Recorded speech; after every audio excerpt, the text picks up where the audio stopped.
Álvaro Uribe es el líder natural de los movimientos políticos de derecha y del supuesto centro en Colombia, quien mueve los hilos de candidatos como Paloma Valencia y Abelardo de las Priella, que históricamente ha denunciado montajes en su contra. Pero la realidad es otra, ya que contrario a su teoría, ha logrado evadir un sinfín de procesos que realmente tienen evidencias que muestran su presunta responsabilidad en diferentes delitos, entre ellos algunos de lesa humanidad. Y la realidad es que a cambio, él y su movimiento político desde hace mucho tiempo han realizado montajes en contra de las personas que lo denuncian a él y a sus socios políticos relacionados con el narcoparamilitarismo. Mentiras de Uribe y Westcol, parte 4. Les voy a mostrar cómo la entrevista de Westcol tenía como único propósito lavarle la cara a Álvaro Uribe Vélez y entregarle el micrófono para que siguiera difamando de sus contradictores y tratando de salvar su inexistente honra. Y quédense hasta el final porque les voy a mostrar la evidencia de cómo se han realizado históricamente los montajes en contra de Iván Cepeda para poder desacreditar la lucha del hoy candidato presidencial que siempre veló por el bienestar de las víctimas que el Estado tanto negaba. Yo me defendí todos esos meses de ese proceso penal que me puso Iván Cepeda. Muchas falacias. Hombre, y las he enfrentado todas, públicamente y en la justicia. Pero ¿por qué será así, hombre? No, Cepeda, es que usted sabe una cosa, qué peligro esa gente. Qué peligro. Qué peligro esa gente. Que se inventen unas falacias. Claro. Y cómo habla de serio, y se pone una pijama de derechos humanos, qué peligro esa gente. Hay varias menciones en esos computadores de Iván Cepeda que lo retratan como un aliado del grupo terrorista de la FARC. Una investigación periodística de Gonzalo Guillén y Marisol Orozco, director y periodista de La Nueva Prensa respectivamente, confrontó esa versión oficial al documentar que los dispositivos fueron encendidos y manipulados sistemáticamente entre el 1 y el 3 de marzo de 2008. Durante esas primeras 52 horas, los dispositivos fueron encendidos y manipulados por personal militar y policial sin facultades de policía judicial, lo que permitió la manipulación de 48.055 archivos antes de ser entregados formalmente a los peritos.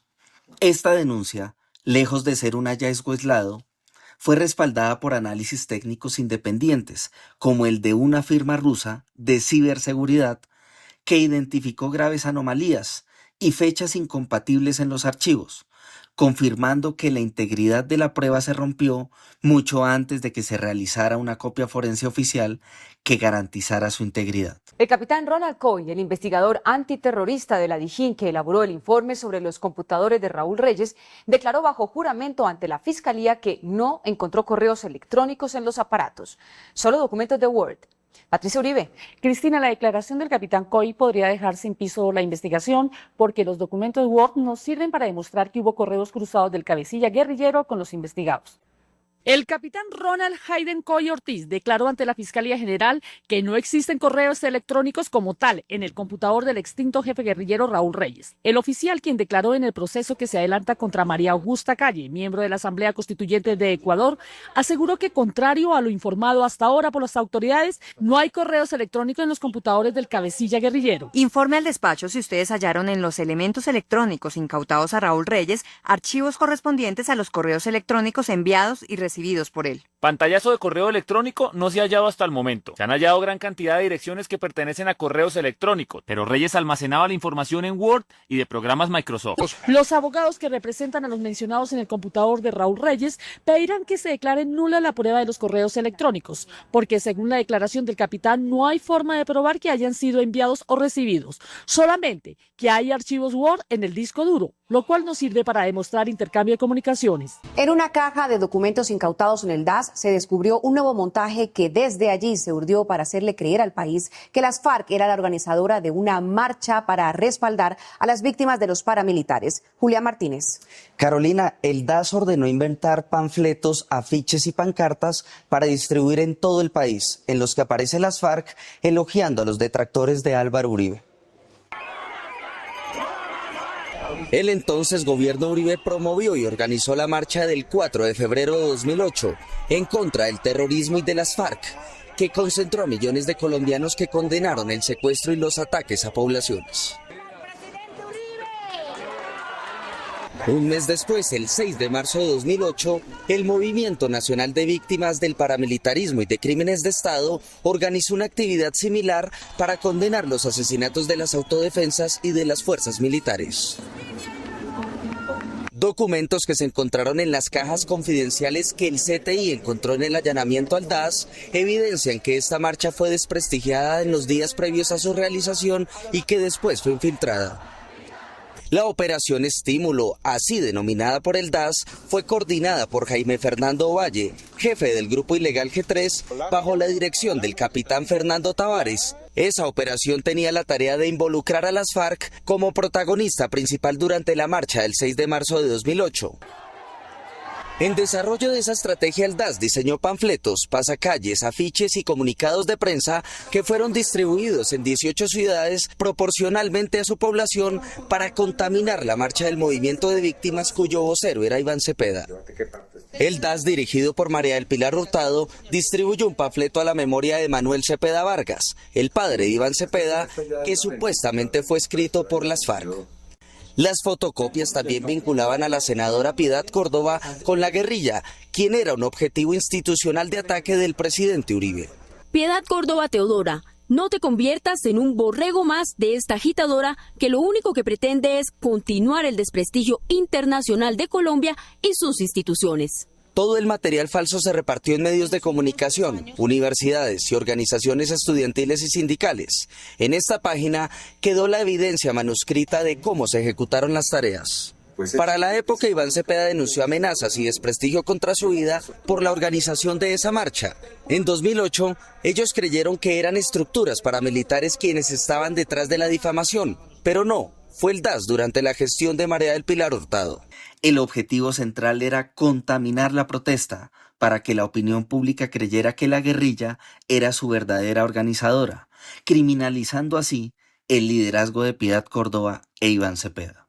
Y lo mismo que han hecho conmigo en el país. Yo no creo que en Colombia exista una mujer, obvio, después de las heroínas como Policarpa, o como Antonia Santos, o como la misma Manuelita Sáenz, a la que hayan perseguido y difamado de una manera tan brutal, que es de la única manera que yo puedo explicar el 65% de favorabilidad cuando yo no me he robado un peso en el país, jamás he estado metida en escándalo de corrupción, fui una de las 5 senadoras más importantes del país en medio de esa dificultad para nosotras hacer política en el país.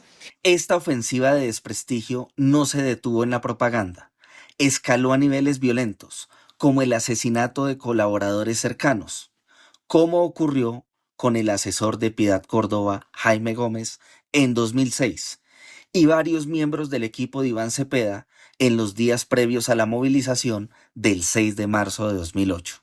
5 miembros del grupo que organizó en 2008 la marcha por las víctimas de los paramilitares y el Estado fueron asesinados luego de que el DAS montara una operación para hacerle creer al país que eran las FARC las que convocaban a esa protesta.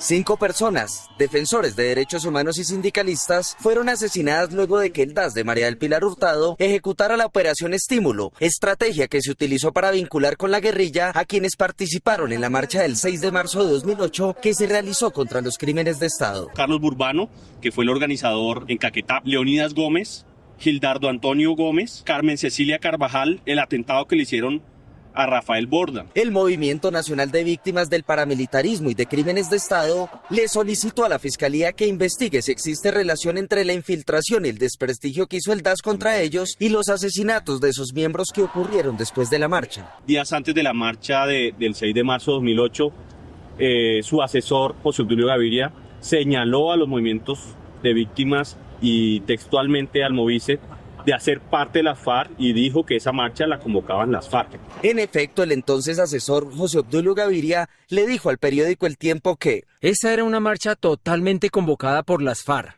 El operativo que realizó el DAS en la época coincide con las declaraciones de José Obdulio Gaviria. Los documentos de inteligencia incautados por la Fiscalía revelaron que se organizó un montaje para hacerle creer al país que las FARC organizaba la marcha de respaldo a las víctimas del paramilitarismo. El Estado colombiano aún no le ha dicho la verdad a los colombianos gastó 26 millones de pesos en impresión de panfletos alusivos a las FARC para desprestigiar la marcha. Esas fotocopias fueron repartidas por 2 detectives que infiltraron la actividad. En marzo de 2026, la justicia condenó al desaparecido DAS por las campañas de desprestigio y las chuzadas contra el Polo Democrático. La sentencia obliga a la exdirectora de la institución, María del Pilar Hurtado, a indemnizar al partido por el daño causado mediante la difusión de noticias falsas y operaciones ilegales en vísperas electorales.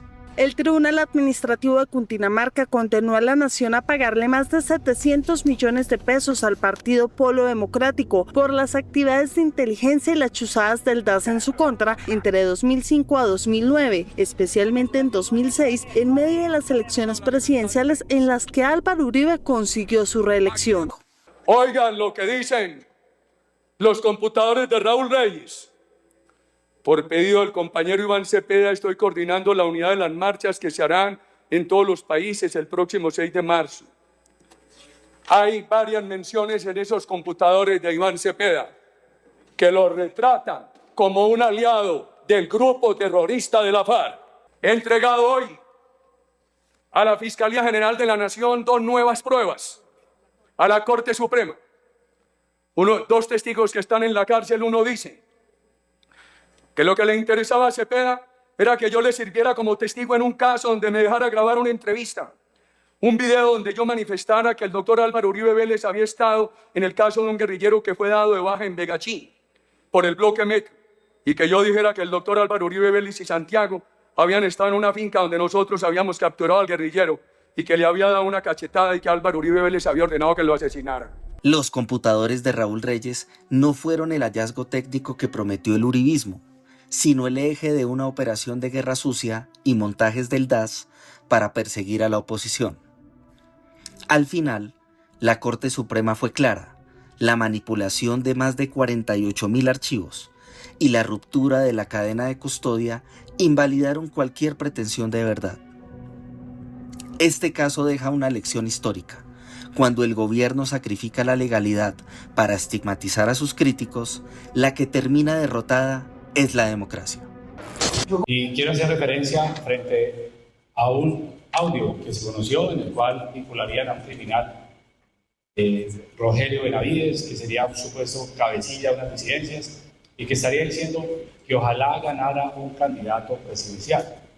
Frente a ello, nuestra Policía Nacional hizo una investigación, ya tenemos una información preliminar, y dicho audio se trataría de un extorsionador que se encuentra recluido en la cárcel La Picaleña, que corresponde a días atrás y que no tendría ninguna relación con algún grupo criminal, ya sea las disidencias bajo el criminal alias Calacao, bajo el criminal alias Mordisco o bajo cualquier otro criminal.